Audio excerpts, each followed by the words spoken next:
Shahu mill वैभवापासून भग्नावस्थेकडे 1906 कोल्हापूरच्या औद्योगिक क्रांतीचा पाया रचला गेला।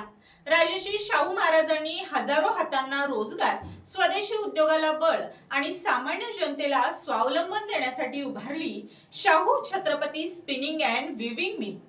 त्या काळात ही गिरणी केवळ उद्योग नव्हती, तर सामाजिक परिवर्तनाचं प्रतीक होती।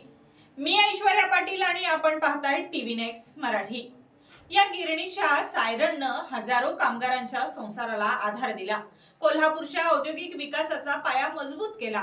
काळ बदलला, उद्योग थांबला, कामगारांचे आवाज शांत झाले आणि हळूहळू मिल भग्नावस्थेकडे झुकू लागली। आज या ऐतिहासिक वास्तूची आणखीन एक भिंत कोसळली।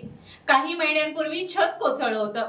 प्रत्येक पावसात या वारशाचा एखादा भाग ढासळत आहे आणि त्याचबरोबर कोल्हापूरच्या इतिहासाचाही एक तुकडा नष्ट होतोय। शाहू मिल वाचवण्यासाठी गेल्या काही महिन्यात अनेक बैठका झाल्या। या ठिकाणी राजर्षी शाहू महाराजांचं स्मारक, टेक्सटाईल टुरिझम हब, औद्योगिक संग्रहालय उभारणं, ऐतिहासिक चिमणी आणि मूळ वास्तू जतन करणं अशा प्रस्तावांना तत्वतः मान्यता देण्यात आली। लोकप्रतिनिधी, प्रशासन आणि तज्ज्ञांनी संवर्धनासाठी आराखडेही तयार करण्याचा निर्णय घेतला।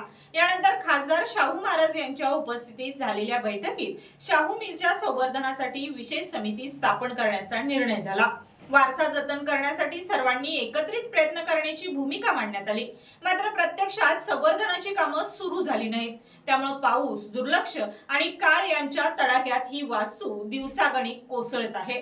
आजची भिंत कोसळली, उद्या आणखी एखादा भाग कोसळेल आणि जर तातडीनं संवर्धन सुरू झालं नाही तर राजर्षी शाहू महाराजांच्या दूरदृष्टीचं प्रतीक असलेली ही ऐतिहासिक वास्तू केवळ छायाचित्रांमध्येच आणि इतिहासाच्या पुस्तकांमध्येच उरेल।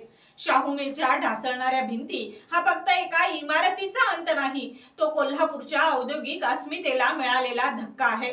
प्रश्न एकच, इतिहास वाचवायचा की तो ढिगाऱ्याखाली गाडला जाऊ द्यायचा? आता कोल्हापूरकरांनीच विचार करण्याची गरज आहे। पाहत रहा टीव्ही नेक्स्ट मराठी।